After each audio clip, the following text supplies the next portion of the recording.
আবাবিল পাখিকে রহস্যময় হিসাবে অবহিত করা হয়। মৃত মানুষের আত্মা বহন করে আবাবিল পাখি, এরকম ধারণা প্রচলিত ছিল। এজন্য অনেকে এটাকে পবিত্র পাখি হিসাবে মনে করেন। এই পাখির ইংরেজি নাম সোয়ালো। ইউরোপে পাখিটি বার্ন সোয়ালো হিসাবে পরিচিত। অনেকে বিশ্বাস করেন যে এরা শীতে চাঁদে চলে যায় এবং পানিতে ঘুমায়। তাছাড়া পবিত্র কোরআনে আবাবিল পাখির কথা উল্লেখ রয়েছে, কাজেই অন্যান্য প্রজাতির পাখি থেকে এটিকে আলাদা করে দেখা হয়। গ্রিক এবং রোমানদের বিভিন্ন গ্রন্থে আবাবিল পাখির কথা উল্লেখ রয়েছে। গাছের কোটর বা আবাসস্থলে এটি বাসা বাঁধে। আবাবিল পাখির একটি বৈশিষ্ট্য হচ্ছে তারা জলাভূমির কাছাকাছি থাকতে ভালোবাসে। প্রচণ্ড ঠান্ডা হলে এই প্রজাতির পাখি শীতকালীন অঞ্চল পরিত্যাগ করে।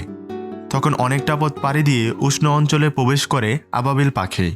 উষ্ণ অঞ্চলে কোনো আবাবিল পাখির জন্ম হলে সে মৃত্যু পর্যন্ত সেখানেই থাকতে পছন্দ করে।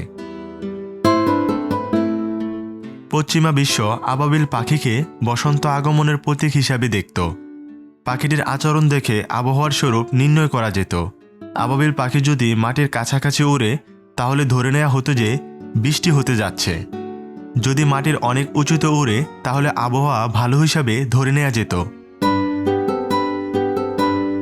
570 খ্রিস্টাব্দ মক্কার পার্শ্ববর্তী ইয়েমেনের শাসক আব্রাহা তার রাজধানী সানাতে কাবার অনুরূপ ধর্মীয় স্থাপনা নির্মাণ করেন। আব্রাহার ইচ্ছা মক্কার পরিবর্তে সানা ঘিরে আবর্তিত হবে বিশ্ববাসীর প্রার্থনা। কিন্তু ধর্মপ্রাণ মানুষ কাবা ত্যাগের কথা কোনোভাবেই ভাবতে পারে না। আব্রাহা তাই কাবা ঘুরিয়ে ফেলার সিদ্ধান্ত নেন। 9 থেকে 13টি বড় হাতি নিয়ে কাবার উদ্দেশ্যে যাত্রা করে তার সৈন্যদল। কিন্তু কিছু দূর গিয়ে হাতিগুলো আর অগ্রসর হতে চায় না। চতুর আব্রাহা এবার হাতিগুলোকে খাবারের লোভ দেখান। খাবার দেখে হাতিগুলো আবার এগোতে শুরু করে, কিন্তু হঠাৎ করে আব্রাহার সেনারা থামতে বাধ্য হয়। তাদের উপর বৃষ্টির মতো নুড়ি পাথরের ঢিল এসে পড়তে থাকে। দেখা যায় ঝাঁকে ঝাঁকে পাখিতে আকাশ ছেয়ে গেছে। তারাই ছুটছে এসব ঢিল। এভাবেই সৃষ্টির বৃহত্তকার প্রাণীর পথ আটকে দেয় আকার ক্ষুদ্র এক পাখি। কোরআনে কারিমে সূরা ফিলে এই পাখির কথা উল্লেখ আছে। আবাবিলের আক্ষরিক অর্থ পাখির ঝাঁক। অনেকে তাই একে নির্দিষ্ট কোনো পাখি মানতে নারাজ। তবে বেশিরভাগ ক্ষেত্রেই সোয়ালোকেই বলা হয় কোরআনের সেই আবাবিল। তবে সোয়ালো বা আবাবিল যেই নামেই ডাকা হোক, তাতে এদের রহস্য কমবে না। শীতকালে আবাবিলদের দেখা যায় না তা সবাই জানত, কিন্তু সে সময় তারা কোথায় যায় এ বিষয়ে কারো কোনো ধারণা ছিল না। 1680-তে ইংরেজি শিক্ষাবিদ চার্লস মর্টন দাবি করেন শীতকালে আবাবিল পাখি চাঁদে যায়। মর্টন পাখিদের অনেক অনুসন্ধান করেও খোঁজ না পেয়ে এই তথ্য দেন। তিনি ধারণা করেন পাখিরা এমন জায়গায় যায় যেখানে তাদের খুঁজে পাওয়ার সাধ্য নেই মানুষের।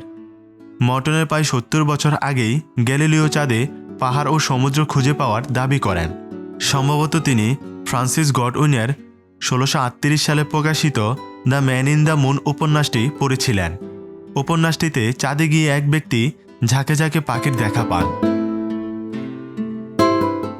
মর্টনের হিসাব অনুযায়ী আবাবিল গড়ে ঘন্টায় 125 মাইল গতিতে 2 মাস ধরে উড়ার পর চাঁদে গিয়ে পৌঁছে। যাওয়ার পথে বাতাস তাদের পথে কোনো বাধা সৃষ্টি করে না। গ্রীষ্মকালে তারা শরীরে বাড়তি মেদ সঞ্চয় করে রাখে এবং চাঁদে গিয়ে বেশিরভাগ সময় ঘুমিয়ে কাটিয়ে দেয়। সেখানে কেবল শীত পড়লেই তারা ঘুম থেকে জেগে ওঠে। জলাভূমির কাছাকাছি আবাবিল পাখি থাকতে পছন্দ করে বিধায় এটিকে নিয়ে উপন্যাস বা গল্পে অনেক কিছু লেখা হয়েছে। লোককথায় আছে আবাবিল পাখি হ্রদে রাত কাটায়। অনেকে নদীর তলদেশ থেকে পাখিকে উঠতে দেখেছেন বলেও দাবি করেন। স্যামুয়েল জনসন তো জোর দিয়ে বলেছেন সোয়ালো নিশ্চিতভাবেই পুরো শীতকাল ঘুমিয়ে কাটায়, তবে তা নদীর তলদেশে। আবাবিল সাধারণভাবে জলাভূমির কাছাকাছি থাকতে ভালোবাসে। এছাড়া ইউরোপ ও আমেরিকার পাখিগুলো পরিযায়ী। শীত পড়লে এরা দীর্ঘপথ পাড়ি দিয়ে উষ্ণ অঞ্চলে আসে। তবে পশ্চিম ও দক্ষিণ আফ্রিকার মতো উষ্ণ অঞ্চলের আবাবিলরা জন্মস্থানে কাটিয়ে দেয়। শীতকালে বাংলাদেশে পরিযায়ী আবাবিল পাখির দেখা মেলে।